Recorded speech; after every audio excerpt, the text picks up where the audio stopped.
عرض کی جائیں گی۔ صدقہ فطر کی شرعی حیثیت یاد رکھیے کہ یہ ایک صدقہ ہے جو شریعت نے ہم پر واجب قرار دیا ہے۔ ترمذی شریف کی روایت ہے، نبی کریم صلی اللہ علیہ وسلم نے حکم ارشاد فرمایا کہ مدینے کی گلیوں میں ندا کر دی جائے کہ صدقہ فطر واجب ہے۔ اور ابن ماجہ کی روایت ہے، حضرت ابن عباس رضی اللہ تعالی عنہ اس کی حکمت بیان کرتے ہوئے کہتے ہیں کہ نبی کریم صلی اللہ علیہ وسلم نے صدقہ فطر کو واجب قرار دیا تاکہ دوران روزہ جو کچھ کمی رہ گئی، کوتاہی ہو یا کوئی بیہودہ کلمات زبان سے نکلے ہوں تو ان کا کفارہ ہو جائے۔ اور دائلمی کی روایت ہے، نبی کریم صلی اللہ علیہ وسلم ارشاد فرماتے ہیں کہ روزہ زمین و آسمان کے درمیان معلق رہتا ہے جب تک صدقہ فطر ادا نہ کیا جائے۔ تو اس سے معلوم ہوا کہ یہ ایک صدقہ ہے جو شریعت نے ہم پہ لازم قرار دیا ہے، اور اس کا فائدہ یہ ہوگا کہ ہمارے روزوں کی ادائیگی میں جو کوئی کوتاہی رہ گئی، کمی رہ گئی، تو اللہ تبارک و تعالیٰ اس صدقے کی برکت سے اس کوتاہی کو پورا فرما دے گا۔ اور اس کے علاوہ اگر کوئی بیہودہ کلمات نکل گئے ہوں تو ان کا کفارہ ہوگا۔ اور ایک روایت کے مطابق اس میں غریبوں کے لیے بھی فائدے ہیں، یعنی نبی کریم نے فرمایا غریبوں کے لیے خورش ہے۔ خورش مانے کہ ان کے کھانے کا سامان ہے۔ تو کیونکہ عید الفطر سے پہلے یہ صدقہ فطر ادا کرنا مستحب ہوتا ہے، تو اس کا فائدہ یہ ہے کہ پھر وہ جو غریب لوگ ہوں گے، فقیر ہوں گے، وہ صدقہ فطر لے کر عید کی خوشیوں میں شریک ہو سکتے ہیں۔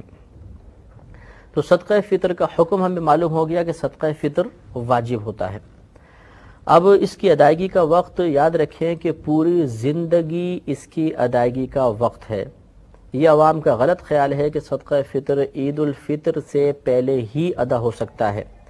چنانچہ اگر دیر ہو گئی، کوئی تیزی کے ساتھ مسجد میں پہنچا، جماعت کھڑی ہو گئی تھی، وہ عید کی جماعت میں شامل ہو گیا، تو بعض اوقات وہ پریشان ہوتے ہیں کہ جی اب تو وقت نکل گیا، اب ہم کیسے ادا کریں؟ تو یاد رکھیں کہ اس کا مستحب وقت تو یہی ہے کہ عید کی نماز سے پہلے ادا کیا جائے، ورنہ اگر عید کی نماز سے پہلے ادا نہیں کر سکے ہیں تو بعد میں ادا کر سکتے ہیں، بلکہ کرنا ہوگا۔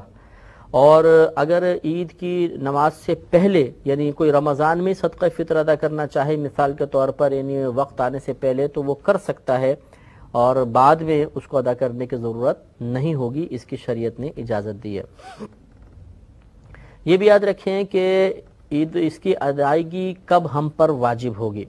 جس شخص نے عید کی فجر پالی، یعنی طلوع صبح صادق جس کو کہا جاتا ہے، جیسی سحری ختم ہوگی تو فجر کا وقت شروع ہوتا ہے، اسی کو طلوع صبح صادق کہا جاتا ہے۔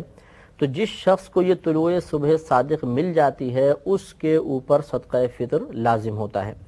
لیکن اس کے ساتھ ساتھ ایک اور مسئلہ بھی ہے، وہ یہ ہے کہ صدقہ فطر اسی شخص کے اوپر واجب ہوگا جو مالک نصاب ہوگا۔ اور مالک نصاب کی تعریف آپ کو بتائی تھی کہ نصاب دراصل مال کی ایک مخصوص مقدار کو کہتے ہیں، جو سونے میں 7.5 تولہ سونا ہے، چاندی میں 52.5 تولہ چاندی، اگر روپیہ ہے تو اتنا کہ کم از کم اس سے آپ 52.5 تولہ چاندی خرید سکتے ہوں، یعنی تقریباً 9,500 10,000 روپے، یا آپ کے پاس اتنا مال تجارت ہے کہ جس کی مالیت 9,000 یا 10,000 تک پہنچتی ہو، یا آپ کے گھر میں ضروریات زندگی سے زیادہ اتنا سامان ہے کہ جس کی مالیت اس مقدار تک پہنچ جائے، تو ان لوگوں پر صدقہ فطر واجب ہوتا ہے۔ لیکن یہ وجوب کا معاملہ ہے، کہنے کا مطلب ہرگز یہ نہیں ہے کہ جس پر واجب نہیں ہے وہ ادا بھی نہیں کر سکتا۔ ادا تو کرنا ہی چاہیے، ہر شخص کو ادا کرنا چاہیے، لیکن جو مالک نصاب ہے اس پر صدقہ فطر ادا کرنا واجب ہے، یعنی نہیں کرے گا تو گناہ گار ہوگا۔ اور جس پر صدقہ فطر واجب نہیں ہے، یعنی وہ مالک نصاب نہیں ہے، وہ اگر جان بوجھ کر بھی صدقہ فطر چھوڑ دے، ادا نہ کرے، تو وہ گناہ گار نہیں ہوگا۔ لیکن ادا سب کو کرنا چاہیے، کیونکہ اس صدقے کی ادائیگی کی جو حکمت نبی کریم صلی اللہ علیہ وسلم نے بیان فرمائی ہے، وہ حکمت مالک نصاب کے ساتھ ہی متعلق نہیں ہے، یعنی روزوں کی کمی کو پورا کرنا۔ تو جس پر واجب ہے وہ ادا کرے گا، اس کی بھی روزوں کی کمی پوری ہوگی۔ جس پہ صدقہ فطر واجب نہیں ہے وہ بھی ادا کرے گا، تو انشاءاللہ روزوں کی کمی پوری ہو جائے گی۔ یہ بھی یاد رکھیں کہ ہم نے زکوٰۃ کے معاملے میں عرض کیا تھا کہ مال نامی ہونا چاہیے، بڑھنے والا، یعنی سونا، چاندی، روپیہ، مال تجارت، لیکن اس مقام پر مال نامی ہونا شرط نہیں ہوتا. لہٰذا اگر کوئی گھر کا سامان ایسا ہے جو فالتو سامان ہے، ہماری ضروریات زندگی میں سے نہیں ہے، اور وہ کوئی روپیہ بھی نہیں ہے، سونا چاندی مال تجارت بھی نہیں ہے، تب بھی اس کی وجہ سے صدقہ فطر بن جائے گا. تو گویا کہ زکوٰۃ میں بڑھنے والا مال ہونا شرط ہوتا ہے، اور صدقہ فطر کے وجوب کے لیے بڑھنے والا مال ہونا ضروری نہیں ہوتا.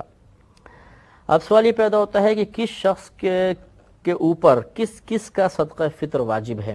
تو یاد رکھیں کہ ایک تو اگر کوئی مالک نصاب ہے تو اپنی طرف سے صدقہ فطر ادا کرے گا. اس کے علاوہ اس کے گھر میں جو اس کی کفالت میں نابالغ بچے ہیں ان کا صدقہ فطر اس شخص کے اوپر واجب ہوگا، بشرطے کہ مالک نصاب ہو تو ان کا بھی واجب ہوگا، جیسے چھوٹے بچے ہوتے ہیں اور نابالغ ہیں. اور اگر بالغ بیٹا بیٹی ہیں یا زوجہ ہیں یا ماں باپ ہیں تو ان کا صدقہ فطر اس شخص کے اوپر واجب نہیں ہے. اس سے معلوم ہوا کہ اگر شوہر انکار کر دے کہ میں زوجہ کا صدقہ فطر ادا نہیں کرتا، تو زوجہ اگر مالک نصاب ہیں تو انہیں خود اپنا صدقہ فطر ادا کرنا واجب ہے. لیکن ہمارے یہاں عموماً رواج یہی ہو گیا ہے کہ گھر کا سرپرست وہ سب کا حساب کرتا ہے، کتنے افراد ہیں اور پھر کل کی رقم ادا کر دی جاتی ہے. تو یہ بھی طریقہ صحیح ہے، لیکن ہم بات کر رہے ہیں کہ کس پر واجب ہے اور کس کا واجب ہے. لہٰذا واجب تو جو مالک نصاب ہے اس کا اپنی ذات کا صدقہ ادا کرنا واجب ہے، اور باقی جو گھر والے ہیں ان میں سے نابالغ بچوں کا صدقہ ادا کرنا، صدقہ فطر ادا کرنا واجب ہوتا ہے، بالغان کا کوئی واجب نہیں ہوتا. اسی طریقے سے اگر مجنون اولاد ہیں، پاگل ہیں، اب چاہے وہ بالغ ہو نابالغ، اس میں باپ کے لیے حکم یہ ہوتا ہے کہ وہی ان کا صدقہ فطر ادا کرے گا. اگر بالفرض کسی کا والد فوت ہو گئے ہیں تو پھر دادا والد کے قائم مقام ہوتا ہے، اور دادا اپنے پوتوں کی طرف سے یا نابالغ بچوں کی طرف سے صدقہ فطر کو ادا کرے گا. لیکن بالفرض اگر شوہر کا انتقال ہو جائے اور ماں موجود ہے، یہ بیوہ عورت ہے، اس کے چھوٹے بچے ہیں، تو بیوہ عورت پر اپنے بچوں کا صدقہ فطر واجب نہیں ہوتا ہے، کیونکہ نان نفقہ باپ پہ واجب تھا تو باپ کو ہی صدقہ فطر کی ادائیگی لازم تھی، ماں پر صدقہ فطر واجب نہیں ہوتا ہے. ہاں ادا کرے گی تو انشاءاللہ ادا ہوگا اور اس کو ثواب بھی ملے گا، لیکن ماں پر واجب نہیں ہے. اب اس کے چند مسائل مزید سماعت فرما لیں. ایک بات تو یہ کہ صدقہ فطر کی ادائیگی کے لیے روزہ رکھنا شرط نہیں ہوتا. لہذا مثال کے طور پہ اگر کوئی پورے مہینے روزہ نہ رکھ سکا بیماری کی وجہ سے، کسی وجہ سے، اور ہے وہ مالک نصاب، تب بھی اسے صدقہ فطر ادا کرنا واجب ہے. لہذا اب وہ صدقہ فطر کی حکمت کو سامنے رکھ کر یہ نہیں کہہ سکتا کہ جی میں نے تو روزے رکھے نہیں، جب روزے نہیں رکھے تو اس میں کمی کا کیا سوال، جب کمی ہی نہیں ہوئی تو میں اس کمی کو پورا کرنے کے لیے صدقہ فطر کیوں دوں. تو یہ یہاں پر معاملہ نہیں چلے گا. وہ ایک نبی کریم نے فائدہ ضرور بیان فرمایا ہے، لیکن اس فائدے کا حاصل ہونا کو ضروری نہیں ہے. وہ فائدہ حاصل نہ بھی ہو تو صدقہ فطر اس شخص پہ مالک نصاب پر لازم ہے. تو روزہ رکھنا شرط نہیں ہے، اگر روزے نہیں بھی رکھے تب بھی صدقہ فطر ادا کرنا ہوگا. ایک مسئلہ یہ بھی یاد رکھیں کہ اگر جیسے ہم نے زکوٰۃ کے اندر بتایا تھا کہ پورا سال گزر گیا، زکوٰۃ لازم ہو گئی، لیکن سال گزرنے کے بعد تمام مال ہلاک ہو گیا تو زکوٰۃ ساقط ہو جاتی ہے، معاف ہو جاتی ہے. لیکن صدقہ فطر میں ایسا نہیں ہوتا. جس نے عید کے دن کی صبح صادق پائی، اس کے بعد اگرچہ اس کا مال ہلاک ہو گیا، اس پر صدقہ فطر لازم ہے. ابھی ادا کرے ٹھیک، ورنہ پوری زندگی میں جب کبھی موقع ملے اس کو ادا کر سکتا ہے. اب صدقہ فطر کی مقدار یاد رکھیے کہ آپ گھر میں جو بھی آٹا کھاتے ہیں اس کے 2 کلو 50 گرام آٹے کی قیمت یہ صدقہ فطر کی مقدار ہے. یا تو آپ 2 کلو 50 گرام آٹا تول کر وہ کسی فقیر کو دے دیں تب بھی ٹھیک ہے، یا اس کی قیمت کا حساب کر لیں. مثال کے طور پر آپ 10 روپے کلو والا آٹا کھاتے ہیں تو تقریباً 25 روپے بن جائیں گے، یا احتیاطاً آپ تھوڑا سا بڑھا کر 30 روپے آپ ادا کر دیں تو انشاءاللہ آپ کا صدقہ فطر ادا ہو جائے گا. یہ بعض اوقات ایک فکس ریٹ اخبار میں دے دیا جاتا ہے کہ اس سال گورنمنٹ نے صدقہ فطر کی مقدار 30 روپے مقرر کی ہے. تو یہ حقیقتاً مطلب یہ کہ یہ کوئی شرعی طریقہ نہیں ہوتا. بہرحال اگر احتیاط کے ساتھ نکالا جائے تو اس میں حرج بھی نہیں ہے، لیکن آپ کو ضرور دیکھنا ہوگا. مثال کے طور پہ آپ گھر میں آٹا کھاتے ہیں 20 روپے کلو والا، اب اس کے 2 کلو 50 گرام آٹے کی قیمت تقریباً 45 روپے بنے گی، اور گورنمنٹ نے یہ کہہ دیا کہ 30 روپے اس دفعہ صدقہ فطر کی مقدار ہے، تو لازم بات ہے کہ آپ کا صدقہ فطر ادا نہیں ہوا.